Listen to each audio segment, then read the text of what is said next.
যেদিন আমার আপনার আত্মাটাকে আজরাইল ছিনে নিয়ে চলে যাবে, সেদিন আমার আপনার কত রকমের স্বপ্ন ব্যর্থ হয়ে যাবে, কত রকমের ড্রিম আমরা সাকসেসফুল হবে না, কত রকমের স্বপ্ন আপনার নষ্ট হয়ে যাবে, কত রকমের আপনার খেয়াল যে ছিল সেই খেয়াল আপনার মিসমার হয়ে যাবে।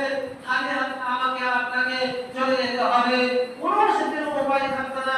বিরাদান ইসলাম, সেই দিনটা মনে করুন যেদিন আমি আপনি শূন্য হতে এসেছিলাম। দিনটা মনে পড়ছে?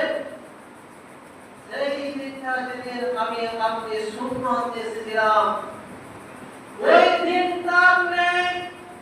আবার আমাকে আপনাকে শূন্য হতে ফিরে যেতে হবে।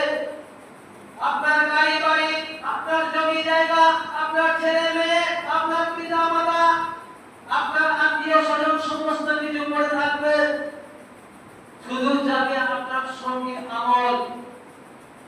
আপনার সঙ্গে কি যাবে?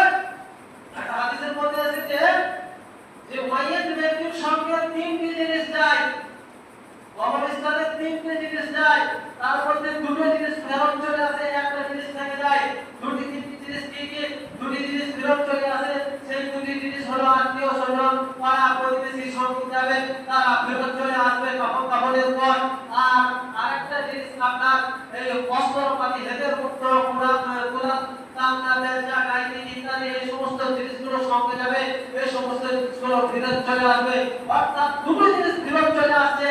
আর আমার আপনার যেটা আমল, যেটা আমাকে আল্লাহ পাক রব্বুল আলামিন, যেটা আপনাকে আল্লাহ পাক রব্বুল আলামিন 50 কিংবা 60 70 80 বছর আয়ু দিয়ে দিলেন, সেই আয়ু পেয়ে আমি পৃথিবীর মাটিতে কতটা কি করলাম, কতটা কি নেকির কাজ করলাম, কতটা কি আল্লাহ পাক রব্বুল আলামিন আমার জনাবে আহমদ মুস্তাফা মুহাম্মদ মুস্তাফা সাল্লাল্লাহু আলাইহি ওয়াসাল্লামের আদর্শকে মানতে পারলাম, এই জিনিসটা আমার সঙ্গে যাবে বা থাকবে। তার মানে এই হাদিস থেকে পরিষ্কার আমরা বুঝতে পারছি যে আমরা এই দুনিয়াতে যা করছি তাতে সেটা ভালো হোক অথবা মন্দ হোক, সমস্ত আপনার এই নামায়ে আমাল আমার আপনার সঙ্গে কাজ করার পর সঙ্গে যাবে। এবং এইটা ভিত্তিতে আমার আপনার বিচার হবে। আপনি বলবেন পুলিশ, হ্যাঁ আমি পশ্চিমবাংলা ছেড়েই চলে যাব, অন্য কোথাও গিয়ে বাস করব, কিংবা এমন একটা ঘর বানাবো যেখানে আর ঢুকতে পারবো না, আপনি এটাতেও ব্যর্থ হয়ে যাবেন। আপনি এটাতেও ব্যর্থ হয়ে যাবেন, কারণ মহান আল্লাহ পাক রব্বুল আলামিন বলেন আইনামা তাকুনু ইদরিকুমুল মাউত ওয়া লাউ কুনতুম ফি বুরুজিন মুশাইয়াদা।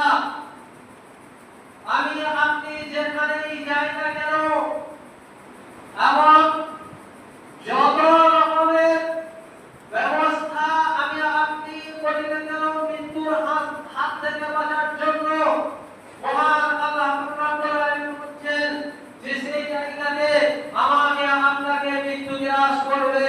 ওয়ালাউ কুনতুম ফি বুরুজিন মুশাইয়াদা, যদি তোমরা লোহার বেড়ি, লোহা দিয়েও যদি একটা ঘর তৈরি করো কিংবা অন্য গ্রহে চলে যাও, তবুও সেখানে গিয়ে আমাকে আপনাকে মৃত্যু গ্রাস করবে। পবিত্র আল্লাহ পাক রব্বুল আলামিন নবীর দ্বারা বিশ্বের মানুষকে জানাচ্ছেন, কি জানাচ্ছেন? মহান আল্লাহ পাক রব্বুল আলামিন বলেন কুল ইন্নাল মাউতাল্লাযী তাফিরুনা মিনহু ফাইন্নাহু মুলাকিকুম সুম্মা তুরাদ্দুনা ইলা আলিমিল গায়বি ওয়াশ শাহাদা ফায়ুনব্বিউকুম বিমা কুনতুম তা'মালুন। আল্লাহ পাক রব্বুল আলামিন নবীকে বলেন যে হে নবী মুহাম্মদ, তুমি সারা বিশ্বের মানুষকে বলে দাও কুল ইন্নাল মাউতাল্লাযী তাফিরুনা মিনহু, যারা মৃত্যুর হাত থেকে পলায়ন করতে যাচ্ছে, যারা মৃত্যুর হাতে গ্রাস হতে চায় না, যারা এক কথায় মৃত্যু থেকে দূর থাকতে চাইছে, তাদেরকে তুমি যেতে দাও।